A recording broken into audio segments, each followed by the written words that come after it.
It takes a pandemic to realize how important childcare is for a properly functioning society. With parents working from home and schools being closed, the topic of affordable and flexible childcare has never been more pressing. I spoke to Ari Last, founder of Bubble, to find out how their product is helping parents get their flexibility back. Bubble is an app that allows you to book on demand childcare offered by vetted and insured sitters. They were founded in 2016 and currently have 130,000 people on the platform. Here is what Aris got to share about their journey so far and why he thinks that lower pricing can sometimes harm your growth.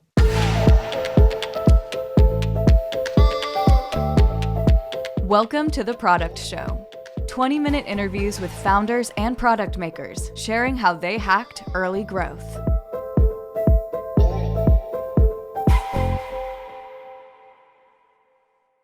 Hi Ari, welcome to The Product Show. Hi, thanks for having me. A pleasure to have you here. Thank you very much for spending some time with us. Okay, so tell us a bit more about yourself. You come from an online betting background. You've also spent some time in finance, but then in the end you founded Bubble and Childcare. That's a very different path. Can you tell us a little bit more how you ended up here? Yeah, sure. So actually my first job I did broadcast journalism at university, and I'm a big sports and football nut in particular. So my first job out of university was actually sports commentary for the UEFA, and I did that for a year, which was brilliant. But quickly realised I was passionate about getting into business and getting into a great company. The opportunity came around to work for Betfair, which was and still is, a really great company, amazing technology, pretty cool if you're a sports fan as well. And so I spent 5 years at Betfair, doing various things from PR and corporate affairs to business development in the emerging markets. And then I really wanted to get into the startup scene. Fintech, this was about like 2013, I believe. And, fintech was really coming to the fore. At that point, you had Zopa and Funding Circle. You had Market Invoice as well, who I ended up joining, one of the first employees there. And that was an invoice trading platform. So quite similar to Betfair, actually. It was an online marketplace connecting buyers and sellers and using technology to drive amazing efficiencies and customer experiences ultimately. And I did nearly 3 years there, which was a really wild ride and a great ride, and learned a huge amount. And at the same time going on in my personal life, I got married. I started having children, and as I'm sure most parents will tell you, quickly realised within probably hours, if not days, after having my first son, that this is just an impossible job, and just felt extremely, extremely difficult, too difficult for like it being 2013 at the time, where especially I had an interest in like consumer technology and apps and digital and how it was making life, so easy. And it just immediately struck me as quite funny, but also like bonkers, how parenting and having kids, like I just felt completely left behind by technology. So quite quickly, like the seeds had been sown that, there's millions of parents going through the same problems. They're incredibly stressed, incredibly time poor, and they're not really serviced particularly well with new digital products. And yeah, it was a lack of childcare that really struck me as the reason behind all of that. And again, looking at what was out there, the solutions were terrible. The ability, parents just found it so incredibly hard to find trusted childcare on demand. And again, so Bubble was a fusing of like this personal pain point I had, but also the work I'd done at Betfair and Market Invoice, where I'd seen how marketplaces and matching supply and demand can result in these great products and these winning products. And Bubble was a marriage of that, really. Yes, tell us a little bit more about the early days when you were starting, because marketplaces are a really huge exercise, aren't they? You have to balance the supply and demand. Some say it's a little bit like the chicken and the egg problem. How did you approach early growth and acquisition in the first few months? Yeah, so thinking our first beta product was out towards the end of 2016. We we never had like much cash for a while actually to like build the product or look for growth. And I felt, and I still feel that with childcare, such a highly sensitive area, it's probably different than some other products or startups or, naturally and with good reason, the conventional wisdom now is like, you need to move fast and break things. You need to get your MVP out there. You need to get stuff out quickly. And there's so much truth to that, which obviously applies to Bubble. But at the same time, with a childcare product, you can't do that. It's not a game. It's not something where if it breaks or if it goes wrong, that's fine. We'll just iterate and fix it. So from that perspective, we needed to spend quite a lot of, and we did spend quite a lot of time on the product, on not gold plating it, but making sure it was fit for purpose, even from the early days. And as you say, with a marketplace, it's all about supply and demand, especially a trust-based marketplace. So Bubble's USP is social validation. We fundamentally, again, this, going back to how we started, the idea really came about with the realization that yes, trust, when it comes to choosing childcare, trust is absolutely everything. But actually, how do you give that trust? Like, how do parents gain that trust? Traditionally in childcare, it's like, well, you need a bricks and mortar, traditional vetting agency. And then, a third party will vet the carer to the hilt, and that will give parents trust. And that's how it's always been looked at. And we looked at it a completely different way, because I fundamentally don't believe that's true. Actually, when you look at how parents choose their carers, it's all driven almost entirely by social recommendation of word of mouth. We want to know who our friends and other parents who do they trust for their kids, because that is more powerful than any piece of paper or check that a third party can do on this person.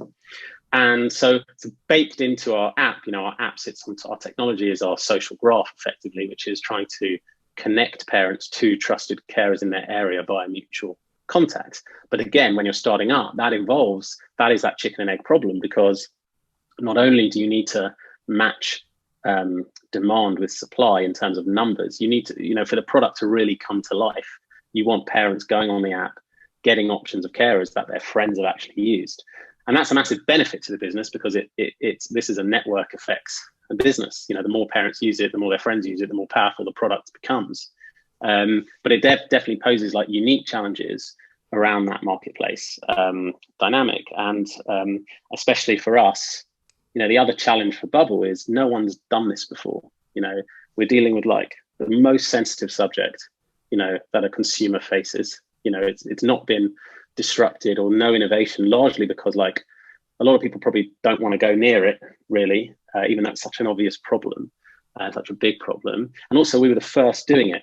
So we were introducing a new concept to parents on a highly sensitive area without budget, basically. So we had to, like, same way as a lot of startups, right? Just really gritty and hacky at the beginning. And, naturally starts with friends and family and Facebook groups and local flyering, just really, really hands-on, trying to get those first 100 customers or even those first 10 customers. I can still remember, the first job that ever came in. And I can still remember being excited when we had like 5 jobs, in a day, or when I checked my phone, if I was in a meeting for an hour, we had a job posted. And just focusing on, especially with our nature of our marketplace, those first 100 customers, they're doing the work for the next, 2,000 in their area. They're your guys who are actually booking the first sits, leaving the first reviews. And so we were really focused on doing like totally non-scalable things to win those first customers and to get them on board. Let's talk a little bit more about how these safety and security challenges are addressed by the product itself. Because childcare on demand, even though that the industry matured and the consumer matured since 2016, childcare on demand is probably still a little bit of a novel idea to most parents. Like Uber for babysitters is not necessarily something that would appeal to many parents. How does the product address this? Have you done or have you built anything specific to make sure that the safety checks are properly handled by the product and parents feel at ease and comfortable using the product? Yeah, I mean, we've done many things, both in terms of actually what are the security processes we've put in place. So we are a marketplace platform, but we're not an open marketplace. Our starting point hasn't been how do we build like a vetting process which is like good enough and like will allow us to scale, right? That's not been our point of view. It's actually how do we build the safest and smartest platform in the world, right? What do we actually need? What checks are actually valuable that parents really want, and let's build them. And a nice byproduct of that is it's super scalable, like operationally as well. Because like I said, you don't need physical bricks and mortar style vetting. There's far smarter tools that you can actually use that are scalable, which is what we do. So from the actual checks perspective, we do identity checks, online background checks. We built a reference check collection tool, automation tool. We have video checks. We hold Skype interviews. So we have a 10-step process now, which sitters have to go through or carers have to go through before getting approved. And about 9% of those who sign up get approved. Like we've deliberately made it. I know most of the time in product, you're trying to make trying to get rid of any friction in your process. Whereas this is the opposite, largely as well, because we have an enormous supply of fantastic carers. It's afforded us the luxury of making the process incredibly difficult to get through, right? So on the one hand, we've built lots of different tools, some which are mandatory, some which then give sitters the ability to like upskill their profiles and make themselves more desirable to parents. But then the other point which we're really focused and hot on is the transparency of the product with parents. What parents a lot of parents don't like about typical agency experience is they get sent to people, and that feels very impersonal, and it feels like you have a lack of control. And in childcare, when you're choosing your childcare, that's massively important.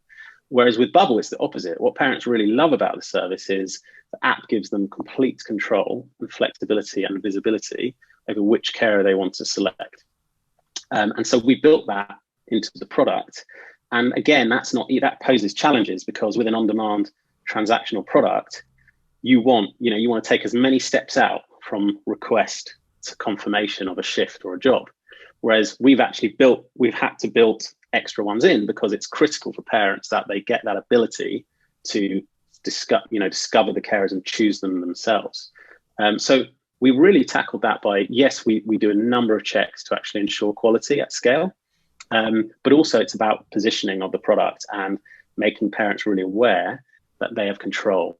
And so the Uber for babysitting, which you like rightly mentioned, because I guess anyone doing a marketplace for anything is the Uber for that. But in some respects, we've been called like not just Uber, it's like Uber for babysitting, Tinder for babysitting, Amazon Prime for babysitting, Deliveroo.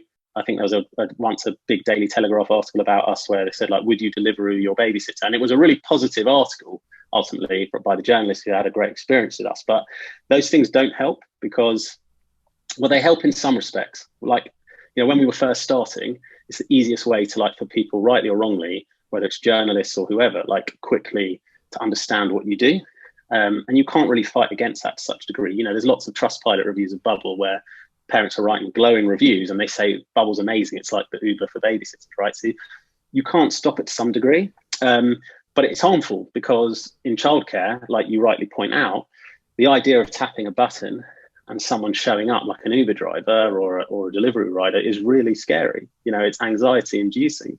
But Bubble works in the complete opposite way. The actual product experience is, yes, it's really quick to put in what you need, send it out there to our network and get applicants back, right? So that product experience is really slick and easy, but critically, you then choose the candidate you want.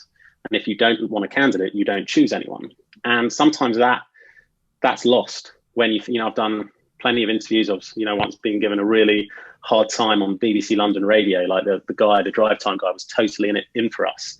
And on this idea that like, my child's not a pizza, I'm not just going to order, which is just a ridiculous thing to say for lots of reasons. But he didn't, I really had to explain to him how the process works. And actually it's about quickly getting amazing applicants back, which you have control to use. So it's about the checks we do and the quality of the carers, obviously, and we're massively focused on that.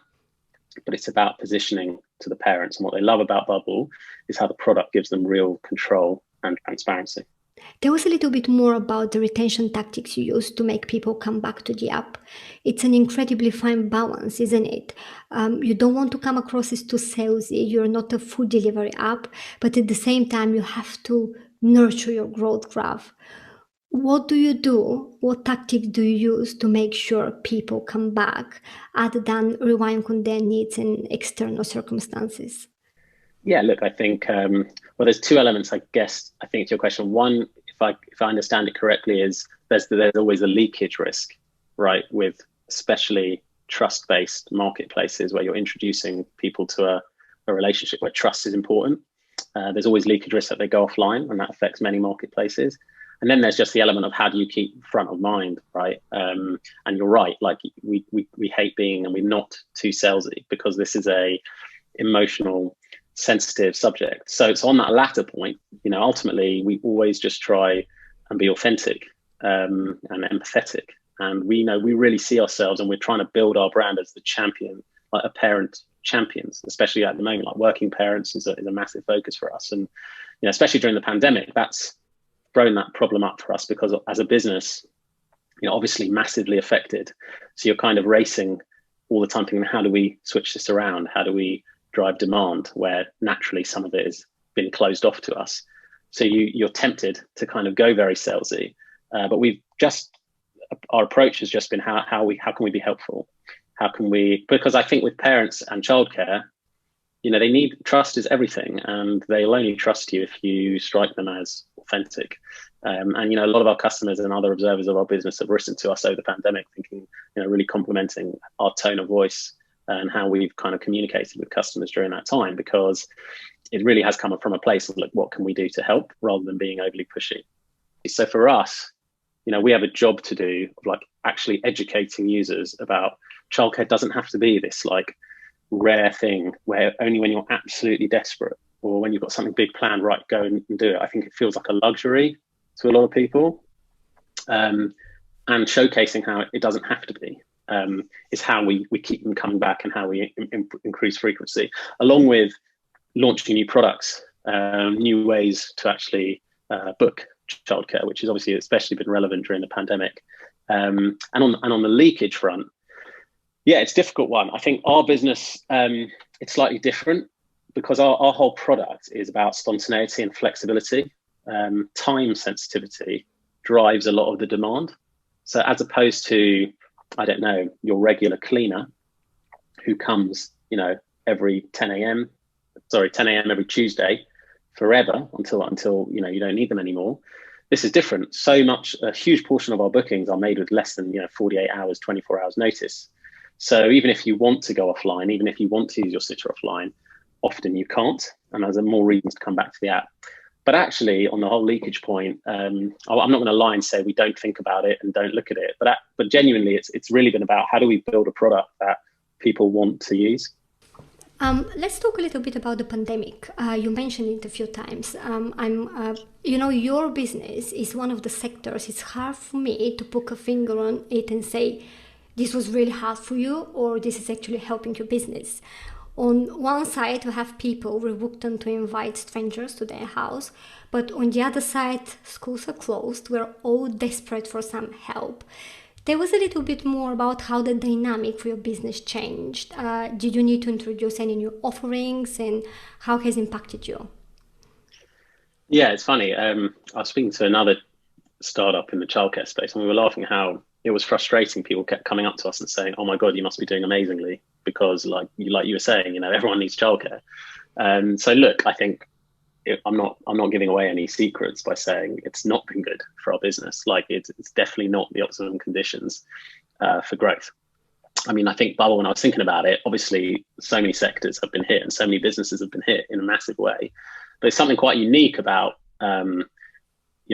looking at Bubble specifically in terms of how we've been hit, because we're a business that typically relies on people going out and having people in their home, not one or the other, right? Both. And those are the two things that consumers have stopped doing. So definitely it's not been great. I never would have wished for it from a business perspective. However, you rightly mentioned there's definitely so where we've seen a complete collapse of the evening economy, full stop, which is obviously affecting us. It's like evening bookings, which was always we were never totally reliant on it, but it was always predominantly what we do. Those are out the window. The use case of working parents at home needing daytime care shot up. So we have absolutely benefited from that regard, and it's a contributing factor why our business, don't get me wrong, it's not like a growth environment for Bubble, but actually what the pandemic has shown, and our investors and people who I speak to just massively impressed that we've done pretty well. Actually, we've maintained pretty robust numbers. Okay, and what do you think is the biggest challenge for the industry now in 2021, and how do you see it evolving in the next few years? Yeah, look, I think there is more innovation happening in childcare. There's Bubble. There are other companies, again, attacking slightly different segments of the market, which is good. But I think a real challenge, and again, one of the issues that COVID has shone a light on is, and this is one of the systemic challenges within the childcare sector, is how do you build, a mass market solution from a parenting perspective, while at the same time ensuring carers are paid well and properly and what they deserve. Because actually, the one reality you can't get away from in childcare is it's expensive, right? And the solution that nobody wants is a solution that actually, solves one issue by making it affordable for parents while driving down prices for carers. And that's all. To be honest, that's a systemic issue long before COVID. But I think particularly in light of COVID and the childcare sector, whether it's nurseries and childminders, and just the whole sector in general, and the carer side has really been massively affected. So how do we build a solution which is going to make childcare more affordable and accessible to a mass market of parents? Because look, there are non-price sensitive, more niche groups of affluent parents who have services or segments of services available to them, right? And they can afford it. But actually the mass market of parents who need childcare, it's expensive, right? So that's a real issue. That's a real challenge. And we're really focused on thinking hard about how we can build product. We want to cater for all parents' needs, but we've always come at it from a place of trying to build a mass market solution. So that challenge is one we're thinking hard about how to overcome. I think the other challenge is, like we mentioned, right, is this work, getting back to work, this impact of COVID on working mothers, and how do we ensure that they're not massively impacted in a negative way. And access to childcare is a huge part of the solution. So, and it won't just be Bubble that solves it. It's got to come almost from government, and it's got to be companies, and it's going to be other providers as well, because it is an enormous problem that is too big in a way almost for one company to solve. Although, obviously I hope we're ambitious. We're gonna try and do our best. Okay, let's go back a little bit to the product. Tell me a little bit more about an interesting growth experiment that you've run internally, and what were the findings from it? So look, I think one thing we did recently was we ran a pricing experiment for it was 3 or 4 months. We ran it, and I mean, what we did, like an A/B test, effectively, of we have booking fees on the app, and we had 2 different sets of pricing for a booking fee. The output from it was, the higher fees had no impact on new activation of new users, which was really insightful in a way, because I'd had or not just me, probably largely me, you have a worry, like, is pricing, because as I was talking about earlier, pricing, childcare is expensive, and we put a huge amount into our service, and we think we're giving amazing value, but keeping it affordable is the challenge when you're approaching mass market. So we think a lot about our pricing. So we ran this A/B test experiment, and almost surprisingly, in a way, it made no impact. And pricing is like one thing I've always massively struggled to test for. Naturally, you're giving a lot. The natural thing people tell you is test, A/B test everything. I think I always found that really difficult to do with pricing, because so much of how customers response to your pricing is framing and behavioral economics, and asking customers what they pay for something is impossible. It's almost like that. You need to see what they do.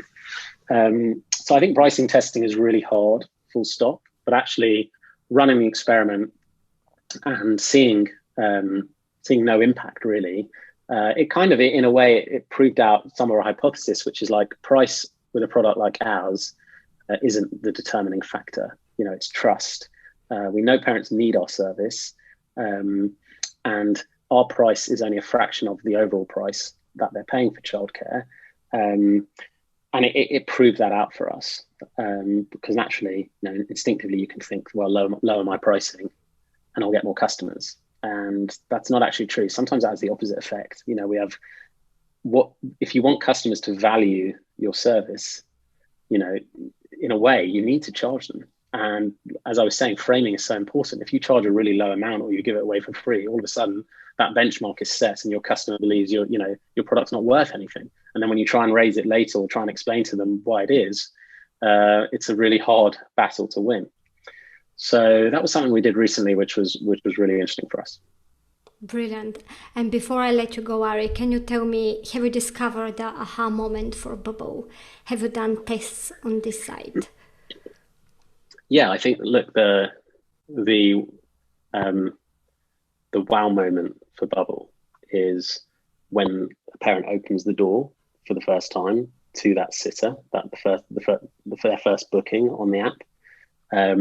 That's when it's like they realize, actually, this is a real person, and there's nothing novel or scary about this process of using an app like Bubble to find this person. I always remember, like, one of our early investors, she'd actually invested in the business before she'd actually used it. It was only a couple of months later she used it, and I just got a frantic call from her, just delighted, like excited, being like, I've just had my sister show up. She was obviously just leaving the house. And it just really hit me, how brilliant this service is, and all that kind of anxiety I had just like washed away as soon as you see, because ultimately, for all the technology, for all the product, like, it's about the quality of that person showing up, and that's what parents really care about. So that like wow moment, or that game-changing moment, is getting that first interaction right. So we place a lot of like focus and emphasis on how do we ensure that in a way that fits our model and fits our operating process, like that is a really fantastic moment. And when that works, it kind of almost sets the customer up, for life going forward on Bubble, because they could have less good experience, hopefully not. But, if a less good experience happens even on sit 2 or sit 6, at that point, they trust the process, they trust the product, and they understand, okay, some nannies are better than others, or get on better with me or my kids than others. If they don't have that experience in their first experience, they lose faith immediately in the whole concept. So that's the moment for us that we're really focused on. Okay, brilliant. So nailing that first time experience for your customer is your primary focus. Brilliant. Thank you so much for your time, Ari. I wish you all the best with Bubble. Hopefully COVID's going to be gone soon and we're going to see the business exploding. It's an amazing product. All the best. Thanks. The Product Show is brought to you by Pony, a design studio helping startups and scale-ups build and optimize their digital products at speed. Check pony.studio to learn more.